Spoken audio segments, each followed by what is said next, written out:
जब भी कोई व्यक्ति गौतम बुद्ध के संघ में शामिल होता था तो बुद्ध उसे सबसे पहले शांत रहने के लिए कहते थे। ध्यान की अवस्था में जाने से पहले उस भिक्षु को शांत रहना सिखाया जाता था। आज के दौर में हर तरफ सौरी शोर है। इसकी वजह से दिमाग में तनाव पैदा होना लाजमी है। ऐसे में अगर आप हर रोज कुछ देर मौन रहने का अभ्यास करते हैं तो इससे आपके तनाव पैदा होने वाले हार्मोन के लेवल में कमी आती है। इससे आपका दिमाग शांत होता है, गुस्सा नियंत्रित रहता है और तनाव बढ़ाने वाले हार्मोन्स का लेवल घटता है। आज के इस वीडियो में हम जानेंगे कि किन मौकों पर हमें शांत रहना है और किन मौकों पर हमें बोलना है और शांत रहने से हमारे अंदर क्या बदलाव आ सकता है। दोस्तों, संध्या काल का समय था। गुरु अपने सभी शिष्यों को बुलाते हैं और कहते हैं, कल सुबह सब लोग नदी में स्नान करने के बाद तुरंत हमारी कुटिया के सामने उपस्थित हो जाना। सभी इसी से हैरान रह जाते हैं कि हम लोगों ने कुछ गलती की है क्या, लेकिन गुस्से से यह कहते हैं कि हो सकता है कि गुरु जी कल सुबह कुछ अच्छी बात बताने वाले हैं। सब लोग रात को सही समय पर सो जाते हैं और सुबह उठकर सभी लोग नदी में स्नान करने के बाद वापस गुरु जी के सामने उपस्थित हो जाते हैं। गुरु कहते हैं, आज हम तुम सबको चुप रहने के फायदे के बारे में बताऊंगा। गुरु कहते हैं, 10 मौके जहां पर चुप रहने से होता है लाभ और बोलने से नुकसान। गुरु कहते हैं, अगर आप इन 10 मौकों पर शांत हो गए यानी मौन हो गए तो आप जो चाहेंगे वही मिल जाएगा। आपकी जिंदगी में चमत्कारिक बदलाव शुरू हो जाएंगे। जरूरत से ज्यादा बोलना या चुप रहना दोनों ही अच्छी बात नहीं है।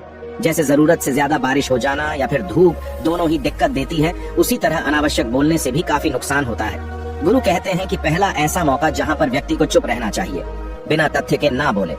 गुरु ने कहा, अगर आपके पास कोई तथ्य नहीं है तो वहाँ चुप रहने में ही भलाई है। चुप बैठने से दिमाग में नई कोशिकाओं का निर्माण होता है और इससे ज्ञान की वृद्धि होती है। बोलने में भलाई वही है जहाँ आपको किसी चीज के बारे में पूरा ज्ञान हो। अगर आप बिना तथ्य के कहीं बोलते हैं या फिर बेवजह बोलते हैं तो आपका वहाँ मजाक भी बन सकता है। अगर आपके पास पर्याप्त जानकारी नहीं है, ऐसी जगह पर बोलने से आपका मजाक तो बनी रहेगी, साथ ही साथ लोगों का भरोसा भी आपसे उठने लगेगा। इसलिए ऐसी जगह पर शांत रहो जहाँ तुम्हें पता ना हो कि क्या बोलना है क्या नहीं। कई बार कुछ लोग ऐसे होते हैं जो हर जगह अपनी उपस्थिति बताने लगते हैं। उन्हें पता नहीं होता है कि हमें क्या बोलना है, लेकिन फिर भी बोलते जाते हैं और फिर बाद में दूसरे लोग उनके जाने के बाद उनका मजाक उड़ाते हैं। जब तक आपको उस तथ्य के बारे में अच्छा ज्ञान नहीं है, उसके बारे में पता नहीं है, तो वहाँ चुप रहना ही ज्यादा समझदारी है। गुरु ने कहा, दूसरा ऐसा मौका जहाँ पर व्यक्ति को चुप रहना चाहिए। शब्दों से न पहुंचे ठेस। अगर आपके शब्द किसी को मानसिक ठेस पहुंचा रहे हैं तो वहाँ चुप हो जाना चाहिए।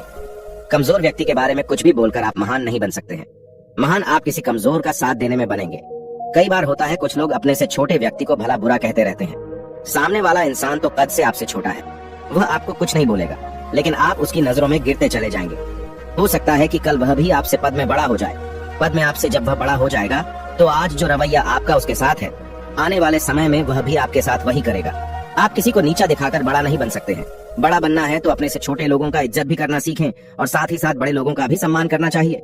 लोगों को लगता है कि अगर वह अकड़ कर बोलेंगे और सामने वाले को नीचा गिराने की कोशिश करेंगे तो वह बड़े बन जाएंगे, तो यह उन सब की भूल है। बड़े होने की बजाय आप उनकी नजरों में गिरते चले जाएंगे। गुरु ने आगे कहा, इसलिए शिष्यों, तुम सब जब भी बोलना आदर भाव से बोलना ताकि तुम्हारी बात लोगों को अच्छी लगे। बोलने में भाई बहन, माता पिता, मित्र इत्यादि संबोधन शब्दों का इस्तेमाल जरूर करना। इससे तुम्हारी मान प्रतिष्ठा तो बढ़ेगी ही, साथ ही साथ लोगों की नजरों में तुम समझदार व्यक्ति बनते जाओगे। गुरु ने आगे कहा, तीसरा मौका जहाँ पर व्यक्ति को चुप रहने में ही भलाई है। क्रोध या घृणा करने वाले लोग, जब कोई अपना या सगा संबंधी आप पर क्रोध कर रहा हो, आपका अपमान कर रहा हो, तो आपको उस वक्त चुप रहना चाहिए ताकि सामने वाले का गुब्बारा पूरी तरह से फट जाए। आप यदि सही हैं तो उसे कतई माफीनामा गए और चुप रहकर ही सही समय का इंतजार करें। वह खुद आपसे माफी मांग लेगा जब उसे अपनी गलती का एहसास हो जाएगा। गुरु आगे कहते हैं कि अगर आपका कोई सगा संबंधी आप पर क्रोध कर रहा हो और आप उस समय शांत हैं, तो यह आदर सम्मान देने की निशानी होती है। इससे न कोई छोटा होता है और न ही बड़ा। अगर आपको क्रोध आ रहा है तो आप या तो वहाँ से किसी का अनादर किए बिना चले जाएं या फिर चुप रहें। क्रोध करने से आपके रिश्ते खराब होंगे। क्रोध करने से हमेशा क्रोध करने वाले व्यक्ति का ही बुरा होता है। गुरु आगे कहते हैं कि एक बार की बात है, एक सांप जंगल से भागते हुए किसी राजा के घर में पहुंच गया। लोगों ने छेड़खानी की तो वह बहुत ही गुस्सा हो गया, जिससे घर में जो तलवार पड़ी हुई थी उसी को लपेटकर कसने लगा और धीरे धीरे उसका पूरा शरीर कट गया। यह गुस्सा उसे खा गया। ठीक उसी प्रकार हमारा गुस्सा भी हमारे शरीर को तलवार की भांति काटता रहता है। गुस्सा ध्यान से खत्म होता है प्रतिदिन। अगर आप ध्यान की मुद्रा में बैठे हैं तो आपका गुस्सा आपके नियंत्रण में रहेगा। गुरु आगे कहते हैं कि यह तरीका है कि आप प्रतिदिन ध्यान का अभ्यास करें। इससे आपके शरीर में जो हार्मोन्स गुस्से को बढ़ावा देते हैं वह सब तुम्हारे नियंत्रण में रहेंगे, जिससे शरीर गुस्से पर आसानी तुम्हारा से काबू पा लेगा। लेकिन एक तरीका यह भी है कि जब भी आपको गुस्सा आए तो आप यह समझने का प्रयास करो कि क्या मेरा गुस्सा जायज है या नहीं। हमें वहाँ पर बोलना चाहिए कि नहीं। जब आप खुद इस बात का आंकलन लगा पाएंगे तो आपको खुद पता चल जाएगा कि हमें गुस्सा करना चाहिए या नहीं। फिर भी आपको गुस्सा आ रहा है तो आप वहाँ से हटने का प्रयास करें, वहाँ से दूर चले जाएं। धीरे धीरे समय के साथ आपका दिमाग शांत हो जाएगा। गुरु ने कहा, चौथा ऐसा मौका जहाँ पर इंसान को बहुत ही समझदारी के साथ काम लेना चाहिए, वहाँ पर आपको चुप रहना ही चाहिए। जहाँ पर उस मुद्दे से आपका कोई संबंध ना हो। अगर आपका किसी मुद्दे से कोई संबंध ना हो तो वहाँ आपका चुप रहना बनता है। बिना किसी वजह अगर आप दूसरे के मुद्दे पर बोलेंगे तो यह आपके लिए अनिष्टकारी होगा। इसमें केवल और केवल आपका ही नुकसान है। जल्द ही आप किसी दो लोगों के बीच हो रहे विवाद में जल्दी अपनी टांग न डालें। अगर सामने वाला आपको बुला रहा है अपना झगड़ा शांत करवाने के लिए तो ही आप वहाँ पर जाएं। किसी की व्यक्तिगत जिंदगी में दखल अंदाजी नहीं देनी चाहिए जब तक कि वह व्यक्ति आपको नहीं बुलाता है। अपने झगड़े को शांत करवाने के लिए कुछ लोग फालतू में दूसरे के विवाद में कूद पड़ते हैं। इससे उनके मान सम्मान मर्यादा पर लोग उंगली उठाने लगते हैं। गुरु कहते हैं कि 10 मौकों में 5वां ऐसा मौका जहां पर व्यक्ति को बहुत ही समझदारी के साथ चुप रहना चाहिए। आपके शब्दों से किसी मित्र को हानि न पहुंचे। अगर आपके शब्द सामने वाले के परिवार या मित्रों की प्रतिष्ठा के बारे में बुरी झलक दिखा रहे हैं तो आपको चुप रहना चाहिए। किसी के परिवार या फिर मित्र के बारे में बुरा बोलने से केवल आप ही बुरे बनेंगे। जो चीज आसानी से खत्म की जा सकती है उसे अपने शब्दों से बड़ा न करें। बिना चिल्लाए बात करने का प्रयास करते रहना चाहिए। अगर आप बिना चिल्लाए कोई बात नहीं कह सकते तो आपका चुप रहने में ही भलाई है। किसी पर चिल्लाने से आपके व्यवहार के बारे में पता चलता है। ज्यादा बोलने से चीजें हमेशा खराब ही होती हैं। कई बार कुछ रिश्ते ज्यादा तेज बोलने की वजह से टूट जाते हैं। इसलिए अपनी आवाज में मीठापन लाएं। आपके शब्दों से आपके दोस्त को हानि नहीं पहुंचनी चाहिए। कभी कभी दोस्तों के जब हम मजाक हैं तो रहे कि आपके शब्दों से किसी का अनादर ना हो। मजाक को भी हमेशा शब्दों के मायने में ही रखें। जहाँ किसी को शब्दों से चोट लगे वहाँ चुप हो जाएं। ज्यादा बोलने से हमेशा नुकसान ही होता है। किसी और की प्रतिष्ठा को अपने शब्दों के माध्यम से उसे हानि नहीं पहुंचानी चाहिए। यदि आपके शब्दों से किसी और की प्रतिष्ठा को ठेस पहुंच रही है तो वहाँ आपको चुप हो जाना चाहिए। जब कोई व्यक्ति आपके सामने नहीं है तो आप उस व्यक्ति के बारे में बुरे शब्द किसी तीसरे व्यक्ति के सामने न बोलें।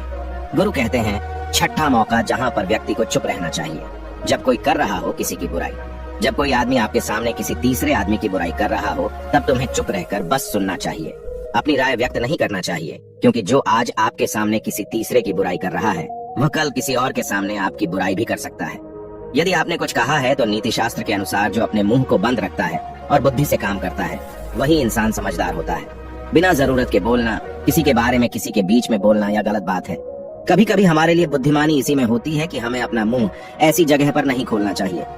गुरु आगे कहते हैं कि 10 मौकों में 7वां ऐसा मौका जहाँ पर व्यक्ति को चुप रहना चाहिए, जब कोई नहीं समझे आपकी भावना। यदि आपको लग रहा है कि कोई व्यक्ति आपकी भावना, दुख या परेशानी को शब्दों में नहीं समझ रहा है, यदि आपको लग रहा है कि सामने वाला व्यक्ति आपकी भावना या दुख को या आपकी जो परेशानी है उसको वह समझ नहीं पा रहा है या समझने का प्रयास ही नहीं कर रहा है या वह आपको ध्यान से सुन ही नहीं पा रहा है, तो ऐसे व्यक्ति के सामने आप चुप ही रहें, क्योंकि ऐसे लोगों को आपकी भावना या दुख से कोई मतलब नहीं होता है।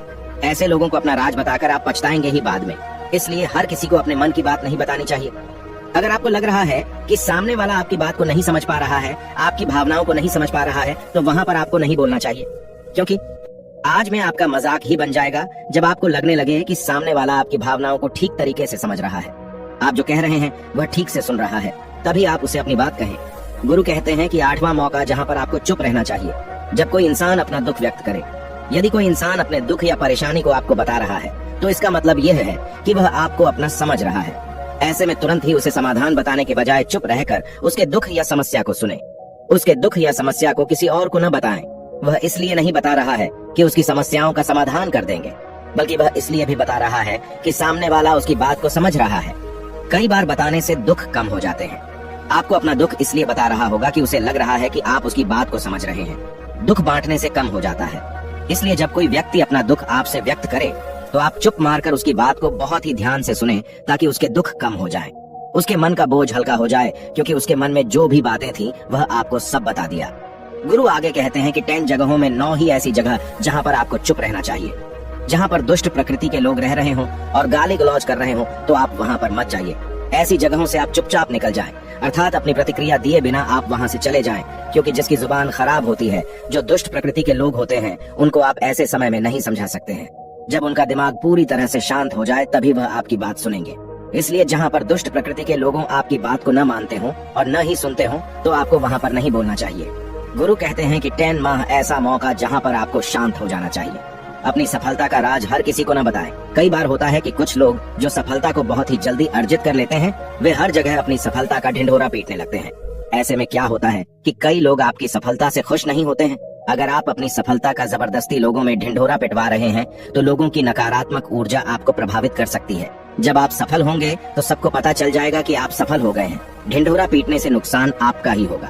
इतना कहकर गुरु ने कहा, शिष्यों, आज के लिए बस इतना ही। अगर तुम सब मेरी इन 10 बातों को अपने जीवन में अपना लेते हो तो तुम सब काफी हद तक परेशानियों से बचे रहोगे। यहाँ से जाने के बाद मेरी यह बातें आपके जीवन किसी वरदान से कम साबित नहीं होंगी। दोस्तों, मुझे उम्मीद है इस वीडियो से आपको बहुत कुछ सीखने को मिला होगा। अगर आप नए हो तो हमसे जुड़ने के लिए इस चैनल को सब्सक्राइब करना मत भूलिएगा।